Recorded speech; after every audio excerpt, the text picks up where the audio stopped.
হয়তো আপনি কোনো কারণে বা কোনো সময় আপনার ইমোতে আপনি লক করে ফেলেছেন। তো এখন আপনার প্রয়োজন আপনার ইমোতে আপনি আবারও আনলক করবেন। কিন্তু আপনি আনলক কিভাবে করতে আপনি জানেন না। যদি আপনি এটা না করতে পারেন যে আনলক কিভাবে করতে হয় সেটা আমি দেখিয়ে দিব এই ভিডিওতে। তো আপনি কি করবেন? প্রথমে আপনার ইমোতে আনলক করার জন্য আপনি কি করবেন? প্রথমে চলে আসবেন আপনার যে মোবাইলে থাকা গুগল প্লে স্টোর থাকবে এইখানে। তো এইখানে চলে আসার পর আপনি ইমো লিখে সার্চ করবেন এবং ইমোতে এখান থেকে যদি কোনো প্রকার আপডেট চাই অবশ্যই আপনি আপডেট আগে করে নেবেন। না চাইলে আপনি এখান থেকে চলে আসবেন, কোনো দরকার নেই। যদি আপডেট চাই তাহলে করবেন, না চাইলে আপনি এখান থেকে চলে আসবেন। আপনার যে ইমো থাকবে আপনি এখানে চলে আসবেন। তো অবশ্যই আপনাকে এখান থেকে লক দিতে বলবে। আগে যে লকটা আপনি দিয়েছিলেন ওই লকটা আপনি এখান থেকে দিয়ে দিবেন। লকটা এখান থেকে দিয়ে দেওয়ার পর আপনার সামনে কিন্তু ইমোতে এরকম ওপেন কিন্তু হয়ে যাবে। এখন আপনি ইমো লককে আনলক করার জন্য এইখান থেকে আপনি দেখবেন এই যে প্লাস অপশন রয়েছে নিচে, আপনি কি করবেন?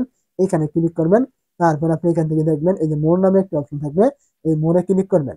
তারপর আপনি এখান থেকে দেখবেন সিকিউরিটি এন্ড প্রাইভেসি নামে একটা অপশন থাকবে, এই জায়গায় একটি ক্লিক করবেন। তারপর আপনি কি করবেন? এখান থেকে দেখবেন এই যে পাসপোর্ট লক নামে একটা অপশন থাকবে, আপনি এখানে আবার একটু ক্লিক করবেন। যখন আপনি এই জায়গায় ক্লিক করবেন এইখান থেকে দেখবেন এই যে একটা অপশন এখানে দেওয়া রয়েছে ডিসেবল পাসপোর্ট লক। তো আপনি এইখানে ক্লিক করবেন। এই জায়গায় ক্লিক করে দেওয়ার পর এখান থেকে আপনার এরকম অপশন এই যে ডিসেবল নামে একটা অপশন চলে আসবে, আপনি এখানে ক্লিক করবেন। এইখানে ক্লিক করে দিলে আপনি যে লকটি দিয়ে ইমোতে লক করেছিলেন ওই লকটা কিন্তু আপনাকে এখানে দিতে হবে। তো আপনি কি করবেন? যে লকটি আপনি ইমোতে দিয়েছিলেন ওই লকটা আপনি এখান থেকে দিয়ে দিবেন। দেওয়ার পর এখান থেকে দেখতে পাবেন সাথে সাথে কিন্তু আপনার ইমো লকটি আনলক কিন্তু হয়ে গেছে। এখান থেকে এই যে পাসপোর্ট লক এটা কিন্তু অফ দেখাচ্ছে।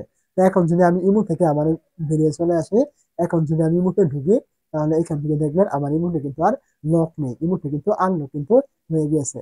তো আপনি চাইলে কিন্তু খুব সহজে এইভাবে আপনার ইমোতে কিন্তু লক থেকে আনলক কিন্তু করতে পারবেন। বুঝতে অসুবিধা হলে কমেন্ট করতে ভুলবেন না।